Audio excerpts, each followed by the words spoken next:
In this tutorial, you will learn how to use the JavaScript arrow function to write more concise code for function expression. ES6 arrow functions provides you with an alternative way to write a shorter syntax compared to the function expression. Let me show you. If you want to use the traditional way of writing the function, this is a way that you use. You use function as a keyword followed by name of the function. Then inside the block, you will write the actions for that function. So here is a function calling. If it is an arrow function, this one can be written in a more concise way. Let me show you. So we are no longer going to use a function as a keyword. We are going to remove that part. So here instead we are going to just use a variable. So this is the name of the variable. Here we are going to say equals, and here just we are going to say an arrow function. So this is a way that you can modify the normal function into an arrow function. This looks more concise way. For example, if you want to pass a parameter into this arrow function, where are we going to pass a parameter? So here is the place where we are going to pass the parameters. Let's say I'm going to pass the parameter as a message. So here I'm going to let's say here already a message, so here I'm going to say new message as a parameter. So let me just do the naming convention. So here I need to pass that new message as a parameter. So let's say I want to pass some new message here inside. So what I'm going to do, so before greetings, what I want to do is a new message I want to concatenate with this other string. So instead of new message here, let me pass the message here. Let's say hello. It has to be in the double quotes because it's a string. So when I save and refresh, you would see now there is hello greetings to you guys. What if I have more than one parameters? How am I going to pass them in an arrow function? Simple, you can just put a comma here. Maybe let's say next message. So here pass the next message, so it needs to be separated with a comma. Let's say from beginner's guide. So let's say I want to include this message towards the end of this message.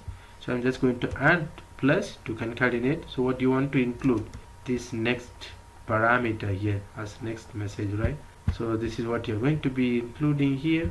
So let me save and refresh.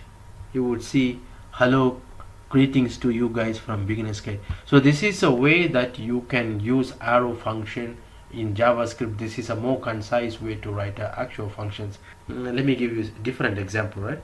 Let's say I'm going to write an arrow function to add two numbers. In that case, what you can do, you have to create a variable. Let's say add name of the function equals, then the bracket followed by there is an arrow function, right? So inside we are going to write the return function. Let's say return I want to add a plus b. So this is how we write, right? So let's say here I'm going to add a plus b, so I need to pass the parameter a comma b so that we can able to add two numbers. Let's say here I'm just going to use the console log. So here I'm going to pass two values for the a and b.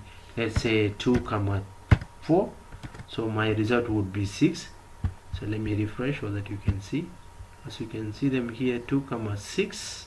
It's not even adding. Why is it not adding? It's just passing the value instead of, because I'm just passing the value. So inside what I need to do, I just have to say add the function. So inside this is a function calling, right? Actually this is a function calling. I need to pass the value and then I want to console log the result. Let me save and refresh. The result is 6 now, right? So here if you can notice one thing, we are trying to return only one thing, right? There is nothing like we are going to return a block of things. So if you try to return only one statement in arrow function, there is no need for you to use the return. You can remove the return, okay? And then you can still write this one in the same line. You can even remove this pair of curly braces. Save and refresh, it would still work in the same way, 6. But if you use the block here, let me say I'm just going to use this a plus b within this block. When I save and refresh, you would see there is an undefined. If you use this pair of curly braces, then return statement is must. When you save and refresh, it would work 6. But as long as there is only one thing that you want to return, so there is no need for you to use the return as a keyword, because the JavaScript engine would know a plus b, this is what the user is trying to return. So there is no need for you to use the return as a keyword. the JavaScript engine would know this is a return function by default. But if you use the pair of curly braces, you have to use the return function, otherwise the result would be undefined. Again, one more important thing that I want you to know is JavaScript doesn't allow you to have a line break between the parameter definition and the arrow function. Let me show you. So here is my arrow function, this is a parameter, right? What if I want to take this part down there? If I do this, it's going to give me an error. You might see there is an error saying syntax error. This one is not allowed in the arrow function. But if you take this arrow to the previous line, and then if you bring these things down, even A, then B plus P, when I save this one, I'm sure that this one should work. As you can see them here, this one would work. That is the speciality of arrow function. So if you want to have a line break between the parameter definition and the arrow function, it won't work. It's going to throw an error.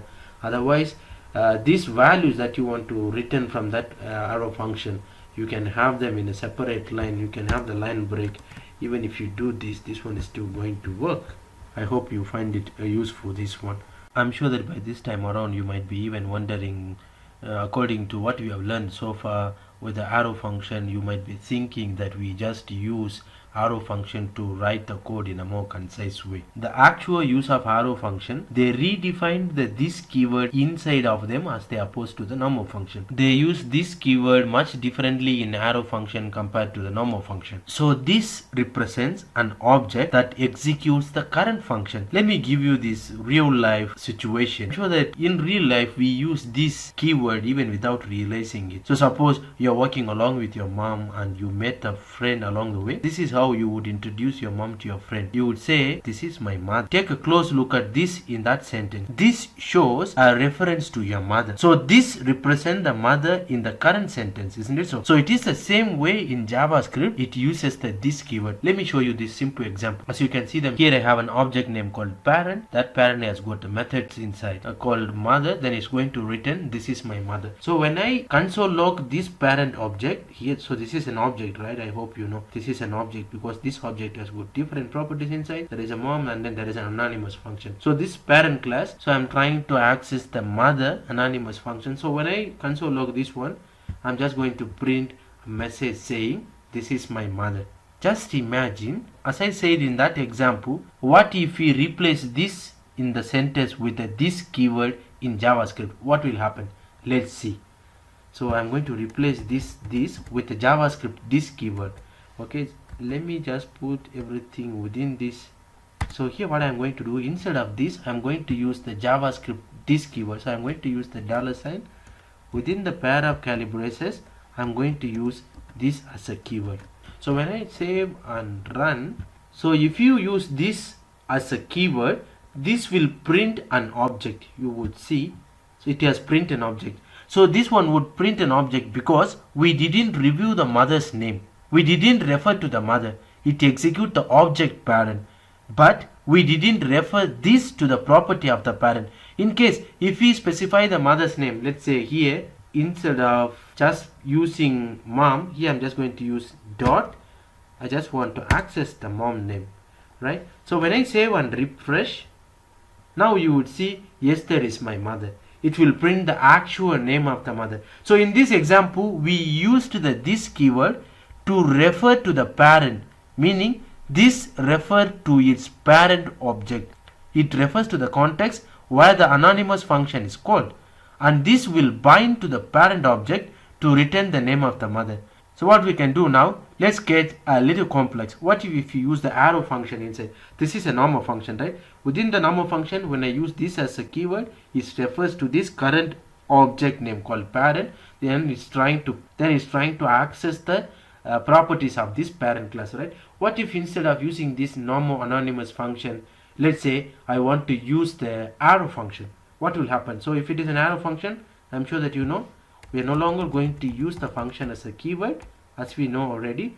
So we are going to have the parenthesis followed by an arrow. We are not doing anything else, just we are trying to change this normal function into an arrow function. If it is a normal function, when you use this refers to this particular current object. So with that This we can able to access the properties of this particular parent object, right? Now the function is no longer a normal function. Now the function is a arrow function. When I use this one as an arrow function, let me go and refresh, you will see the result. It says undefined. It is actually makes sense. In a regular function, a function always defines its this value, but in arrow function treat this keyword differently. They don't define their own context. They inherit that from a parent scope whenever you call this. So I'm sure that now you have understood this. In a regular function is always refers to the context of the function being called. However, in the arrow function, this has nothing to do with the caller of the function.